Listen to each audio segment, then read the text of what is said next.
चलेगी अब की बार, कठुआ वाली ये सरकार नहीं चलेगी अब की बार, टिब्बन वाली ये सरकार नहीं चलेगी अब की बार, नाव वाली ये सरकार नहीं चलेगी अब की बार। LRSF को न्याय दो, न्याय दो, न्याय दो, साक्षी मालिक को न्याय दो, न्याय दो, न्याय दो, विनेश फोगाट को न्याय दो। न्याय दो, न्याय दो।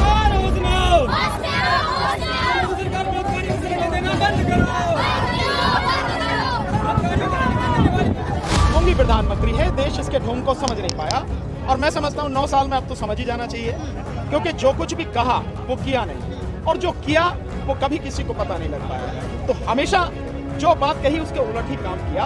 कहने में और करने में जमीन आसमान का अंतर मोदी की बात में रहा। गवाहों को डराने की कोशिश की जा रही है, सबूतों को मिटाने की कोशिश की जा रही है। ये इसे आप कैसे रोकेंगे? इसके लिए संघर्ष चाहिए, इसलिए उसका अरेस्ट होना जरूरी है, उसका इस्तीफा देना चाहिए। ये आप उस ईमानदारी को समझिए कि बच्चियों ने पूरी ईमानदारी के साथ, क्योंकि वो सही हैं, इसलिए उन्होंने कहा कि ठीक है नार्को टैक्स हो जा हमारा भी, हमें कोई दिक्कत नहीं है। और उससे बढ़ के बाद शायद कोई भी कंप्लेंट करने वाला व्यक्ति इतने आगे बढ़ के कहने की हिम्मत नहीं कर सकेगा जो उन बच्चियों ने कही है कि न केवल नार्को टैक्स हमारा करवाओ बल्कि उसको डायरेक्ट उसका टेलीकास्ट करवाओ और सुप्रीम कोर्ट के जजेस के सुपरविजन में वो नार्को टैक्स होना चाहिए। हिम्मत है तो करके दिखाओ ना, हिम्मत है तो करके दिखाओ ना। ये जो है ये बात मैं समझता हूँ यहाँ कहने की बजाय आप लोगों को उन्हीं से पूछना चाहिए कि आप झूठ बोल रहे हैं। यहाँ पे हर प्रदेश का व्यक्ति है तो पूरे देश का आंदोलन है, किसी एक का नहीं। उन्होंने किसान आंदोलन को भी बहुत सीमित करके बताया था और लेकिन पूरे देश का आंदोलन था। सीए एनआरसी का आंदोलन भी बहुत सीमित करके बताया था, वो भी पूरे देश का आंदोलन था। तो ये पूरे देश का आंदोलन है। बेटियों का मान सम्मान किसी जाति विशेष का, किसी प्रदेश का नहीं है, पूरे देश का मान सम्मान की बात है। 12 साल से नहीं बोल पाए, इसमें भी सरकार ही दोषी है कि सरकार का अन्याय और अत्याचार, उसका दबाव इतना रहा कि कोई भी उनके खिलाफ बोल नहीं पाया। ये जो हमारी बच्चियां हैं, इनको सब लोगों को धन्यवाद देना चाहिए कि किन्होंने हिम्मत करके कम से कम आज तो बोली हैं, बताया तो है कि हमारे साथ ये होता है। और इसको अगर सरकार चाहे तो इसकी गंभीरता को समझे, तो इसकी गहराई में जाके डिटेल में जांच कराए। अभी जैसे यहाँ हो रही थी, करीब 70, 80 या 90 बच्चियां हैं जिनके साथ हो रहा है, वो बोल भी नहीं पा रही क्योंकि उनका भविष्य जो है वो भी दांव पे लगा हुआ है। तो इन सारी चीजों को गंभीरता को समझते हुए इसकी डिटेल में इन्वेस्टिगेशन होनी चाहिए कि कहाँ कहाँ किस किस स्तर पर यह अन्याय हो रहा है। हाँ बिल्कुल, मोदी जी व्यस्त है, मोदी जी हमेशा व्यस्त ही रहेंगे। उससे पहले चुनावों में व्यस्त है, अब यात्रा करने में व्यस्त है, फिर फीता काटेंगे संसद का, फिर कुछ ना कुछ करेंगे, लेकिन काम की बात कुछ नहीं होती है। सरकार हमेशा ही करती है कि कोई भी आंदोलन हो उसको भटकाओ, उसको तोड़ो, उसको भ्रमित करो ताकि आंदोलन अपने उद्देश्यों में सफल न हो पाए। FIR करा दी, उसके बाद में इन्वेस्टिगेशन होनी है, पुलिस का काम है। इसमें कोई भी अदालत को हस्तक्षेप नहीं कर सकते, तो पुलिस को इन्वेस्टिगेशन करनी है। पुलिस इन्वेस्टिगेशन कर नहीं रही, इसीलिए संघर्ष है। कहाँ बयान हुए, क्या हुए बयान? मैंने तो नहीं सुना। अब बयान हो गए हैं, मेरी जानकारी में तो नहीं, आपको हो सकता है आपको जानकारी हो। बयान हो गई है तो धरना खत्म हो जाना चाहिए। क्यों हो जाना चाहिए? बात क्या है? FIR होने से सारा कुछ हो रहा है क्या? FIR के साथ साथ में जिस तरह से इस इन्वेस्टिगेशन को प्रभावित किया जा रहा है, और जब तक वो पद पर रहेगा इन्वेस्टिगेशन प्रभावित होगी, और साथ साथ में जिस तरह से दबाव बनाया जा रहा है, गवाहों को डराने की कोशिश की जा रही है, सबूतों को मिटाने की कोशिश की जा रही है, ये इसे आप कैसे रोकेंगे? इसके लिए संघर्ष चाहिए, इसीलिए उसका अरेस्ट होना जरूरी है, उसका इस्तीफा देना जरूरी है। निर्भया मामले के बाद सरकार को जाना पड़ा था, क्या ये वही रूप लेगा? हमें नहीं पता, लेकिन हम संघर्ष कर रहे हैं और आप देख रहे हैं कि धीरे धीरे ये आंदोलन, ये संघर्ष बढ़ता चला जा रहा है। 1 महीने में एक बार भी उन्होंने इस बात की कोशिश नहीं की कि उन महिला खिलाड़ियों से जिनके जीतने पर, मेडल लाने पर उन्होंने उनका सम्मान किया। एक बार पूछ लेते भाई क्या दिक्कत है, बताओ मुझे। तो मुझे नहीं लगता कि वो चुप्पी तोड़ेंगे।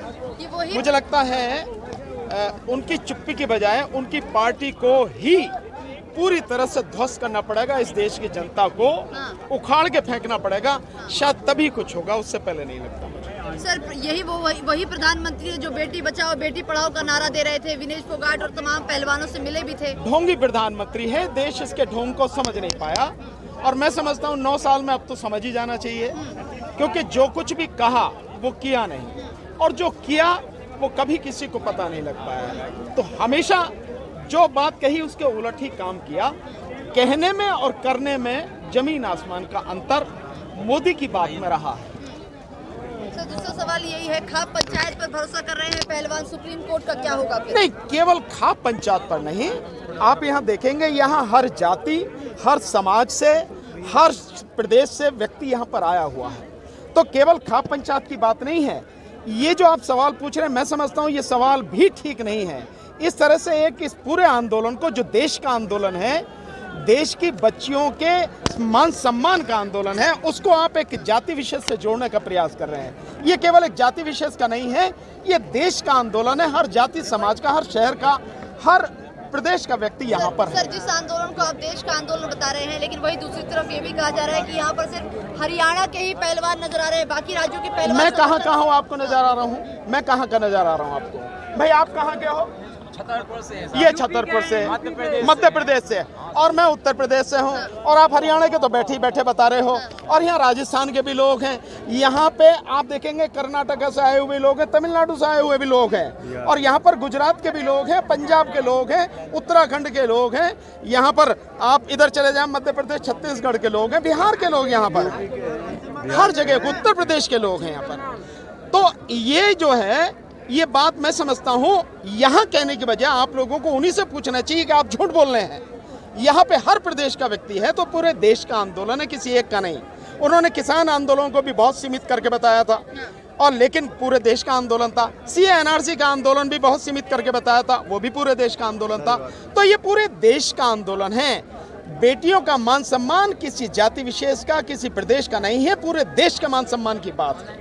सर, ये भी कहा जा रहा है कि 12 साल से पहलवान चुप क्यों थे, अब जाकर बोले हैं। 12 साल से नहीं बोल पाए, इसमें भी सरकार ही दोषी है कि सरकार का अन्याय और अत्याचार और उसका दबाव इतना रहा कि कोई भी उनके खिलाफ बोल नहीं पाया।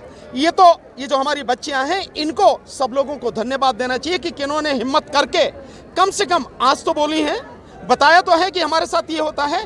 और इसको अगर सरकार चाहे तो इसकी गंभीरता को समझे, तो इसकी गहराई में जाके डिटेल में जांच कराए, तो पता लगेगी केवल ये तो बच्चियां बोल रही हैं, और कैसे इतने लोग हैं जो बोल भी नहीं पा रहे होंगे। अभी वजह से यहाँ हो रही थी, करीब 70, 80 या 90 बच्चियां हैं जिनके साथ हो रहा है, वो बोल भी नहीं पा रही, क्योंकि उनका भविष्य जो है वो भी दांव पे लगा हुआ है।